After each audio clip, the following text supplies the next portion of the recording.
जरूरी है। नमस्कार, दिन भर की तमाम बड़ी खबरों में आपका स्वागत है। मैं हूँ आपके साथ सोनल। आज आपको ऐसे खबरों से रूबरू कराएंगे जो पॉलिटिक्स की सियासत के पन्नों पर एक नया इतिहास बनाते चलते हैं। यह खबर मुंबई से सामने आ रही है। जिला परिषद महिला परिचार फेडरेशन की ओर से विभिन्न मांगों को लेकर अनिश्चितकालीन आंदोलन। ग्राम पंचायत स्तर पर ग्राम पंचायत कर्मचारियों को मिलने वाला पारिश्रमिक 14,000 रूपए प्रतिमाह है। पंचायत जलापूर्ति कर्मियों को 17,000 व कोतवाल को 15,000 मासिक वेतन देने पर सहमति बनी। साथ ही आंगनबाड़ी सेविकाओं एवं सहायिकाओं, आशा समूह प्रवर्तकों के मानदेय में भी वृद्धि की गई, लेकिन स्वास्थ्य उपकेंद्रों में दिन रात एएनएम के साथ काम करने पर भी इन महिला नर्सों पर विचार नहीं किया गया और उपरोक्त सभी कर्मचारियों के वेतन में वृद्धि पर सरकार ने विचार किया है। तदनुसार महिला नर्सों को न्यूनतम वेतन देना उचित है और तार्किक है। महाराष्ट्र में 10,673 महिला नर्सें लगातार भूख हड़ताल पर है। जब तक सरकार महिला नर्सों पर विचार नहीं करती, उनका कहना है कि तब तक हड़ताल जारी रहेगी। आइए बढ़ते हैं अगली खबर की तरफ। यह खबर संभाजीनगर से सामने आ रही है। विधायक संजय शिरसाट ने प्रेस कॉन्फ्रेंस।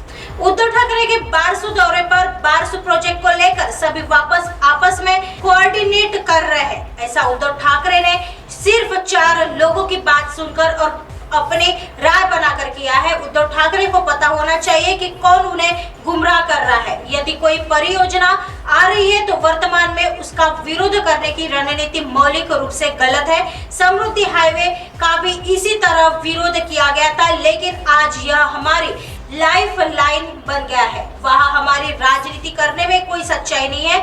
यह भूमिका उनके लिए उपयुक्त नहीं है। बेमौसम बारिश हो रही है, इसलिए उनकी आग बुझ जाएगी। प्रदेश को आग लगाने की भाषा आपके मुंह को शोभा नहीं देती। आलोचना करते हुए सोचिए, सबसे मिलने वाले मुख्यमंत्री को तानाशाही कहे तो क्या मुख्यमंत्री को आपकी तरह साल में ताला लगाकर बैठना चाहिए?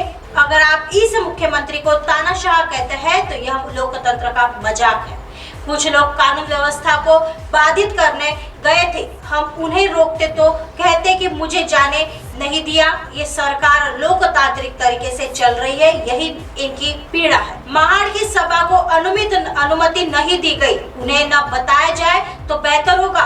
हमने उन्हें वहां मिलने की अनुमति दी है ताकि दोहरा सके कि हमारी पार्टी चोरी हो गई, हमारे पिता चोरी हो गए। हम देशद्रोही को सबक सिखाना चाहते थे। विडंबना है। शरद पवार जो कहते हैं उसके उलट उन्होंने कल कहा था कि महाविकास आघाड़ी चलेगी, यानी टूट जाएगी। अगर मुख्यमंत्री कर्नाटक जाते हैं तो क्या होता है? शिवसेना बीजेपी के साथ गठबंधन में है, गठबंधन सत्ता में है, इसलिए हमें एक दूसरे का सहयोग करना होगा। संजय राउत गंदे राजनेताओं से तंग आ चुके हैं। उन्हें नाना पटोले के साथ उनकी जगह दिखा दी गई। अब उन्हें सड़कों पर कार्यकर्ताओं से जुड़ना है। क्या अब महाविकास आघाड़ी बचा है? लोगों के घर लड़का पैदा हुआ तो दुखी क्यों होते हो? तुम्हारे घर पैदा हुआ तो दुख होता है। अब नहीं होगी महाविकास आघाड़ी की बैठक। आंखों पर पट्टी बांधे उद्धव ठाकरे, संजय राउत बताएंगे युद्ध के मैदान में क्या हो रहा है। अजित पवार हमें फंड नहीं दे रहे थे, वह अपनी पार्टी की देखभाल कर रहे थे। एक बार मैं फंड मांगने गया तो उन्होंने कहा कि आप हमारी पार्टी से नहीं है, तो उद्धव ठाकरे से मिलना समुद्र के पार जाने जैसा है। आइए बढ़ते हैं अगली खबर की तरफ। यह खबर बुल्ढाना से सामने आ रही है। आंधी तूफान के साथ बेमौसम बारिश के कारण लोगों और जानवरों की मौत हो गई। बुल्ढाना जिले समेत पूरे प्रदेश में पिछले 1.5 से 2 महीनों से बिजली और आंधी के साथ बेमौसम बारिश हो रही है।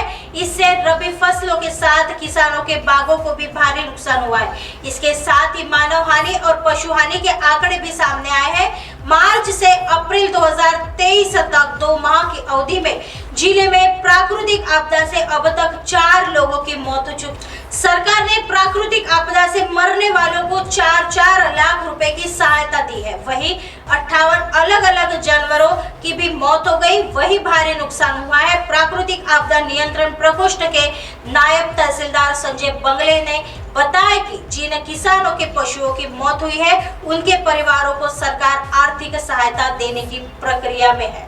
ऐसे ही दिन भर की खबरों से आपको रूबरू कराएंगे। तब तक बने रहिए एमएनएस न्यूज के साथ। नमस्कार। ये है एमएनएस न्यूज नेटवर्क और आप देख रहे हैं एमएनएस न्यूज।